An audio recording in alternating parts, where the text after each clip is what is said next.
Now, isn't that just always the way? So over here collecting some dirt from, this is where my snow dump is, where I put all my snow every year. Just collecting all the dirt that got scooped up. And finding out that I have a tire blown right off the rim, which I didn't notice when the trailer was empty because it had no weight on it. But yeah, so the valve stem was snapped right off, and then the tire popped right off. So let's get this tire removed, bring it in the shop, change out the valve stem, and get it reinflated.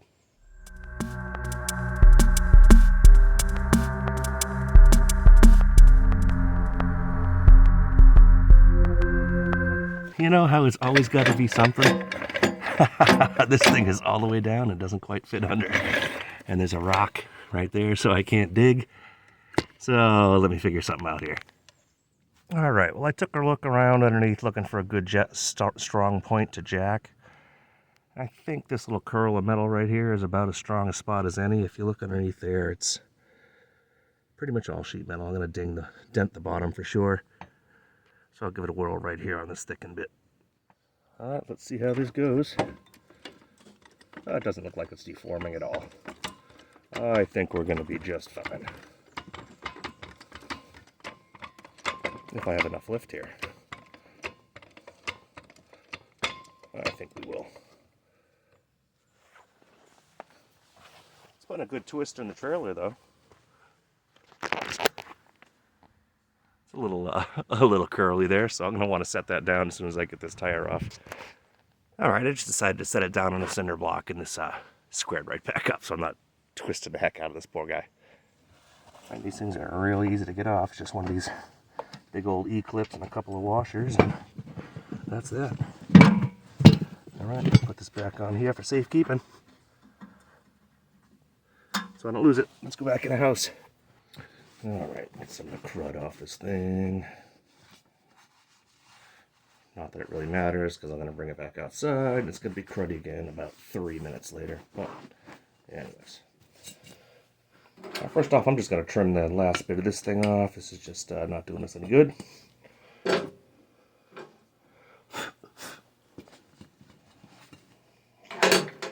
Dump this all out of here.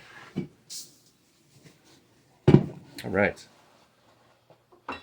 Now, I have to be able to get to the back side of this this valve stem, so I can pry in here with this flat bar.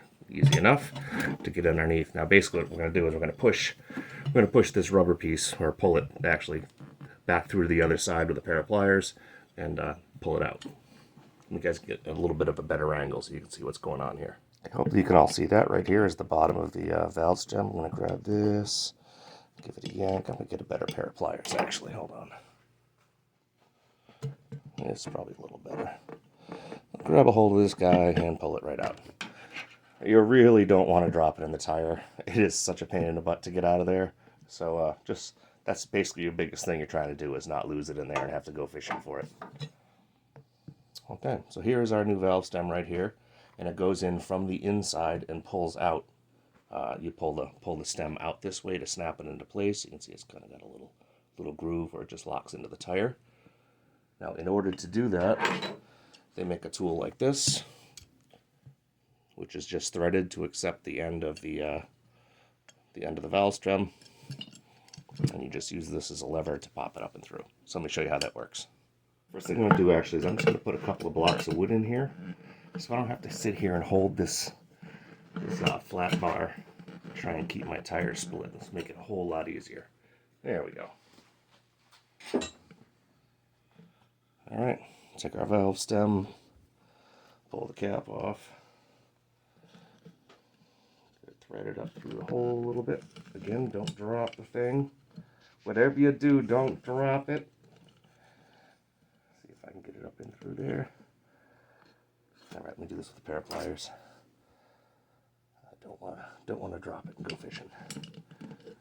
All right. So now it's basically pulled up through the hole. I know you guys can't see it, but just let me get this threaded so I don't lose it, and then I'll show you from the other angle here. Couple of spins on here. All right, now it's not going anywhere. We'll show you guys from the top. All right, here we got the tool screwed on. I don't have it very tight yet. Let me get it all the way on. All right, this is just simply a pry bar. Boop, and that's it. All locked into place and good to go. Well, one thing else I wanted to point out to you guys. I don't know if you knew this or not, but they're these little tools like this. And they're actually made to remove the center of your valve stem. It's a valve core remover. So if you guys ever have a rim that is leaking right directly out of this valve, they are replaceable. You get this little fella, put it in there, and you can unscrew the Schrader valve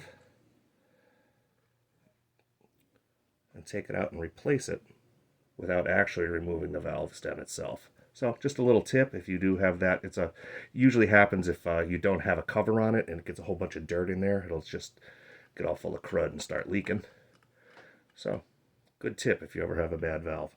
Anyways, let's get this thing out. I got to go fire up the air compressor, and then we'll get this thing re-inflated and see how much fun it is to get back on the bead. Hopefully it goes smoothly.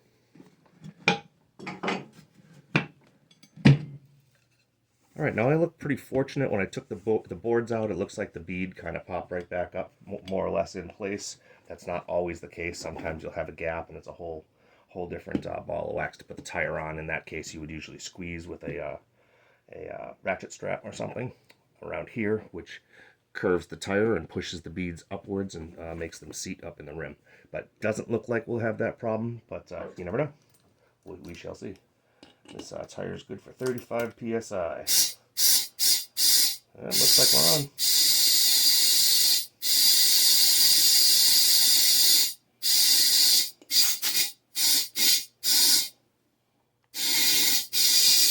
Oh, maybe not. Leaving out the backside. All right, we might have to do that after all. All right, let's try this again. So now we're going to get this ratchet strap kind of centered in here.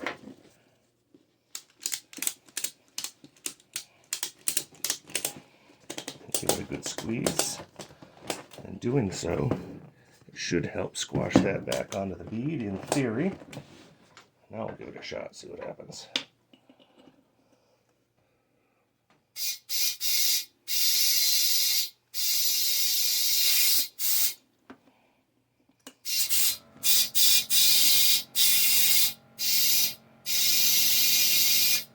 Still no dice. All right. Oh. I hear it. We're getting some pressure this time. I just tightened up the belt a little bit more and bounced the tire on the floor. I wish I had filmed it. But I believe we are on the bead. I'll bring it up a little bit, and I'll take the belt off and then bring it all the way up to pressure. All right. The belt loosened up. Bring it back up to 35.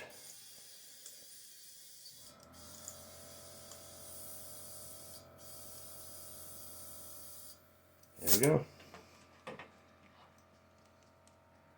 Now let's go put this thing back on the trailer, and hopefully with this load, I don't rip the valve stem back off again.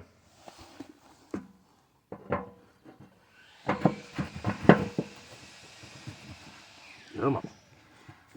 There it goes.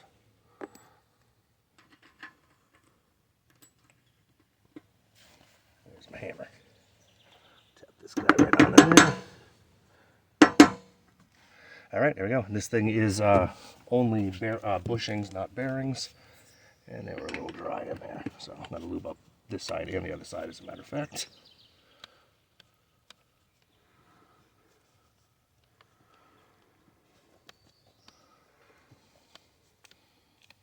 There we go. All right, do the other side and we'll be done.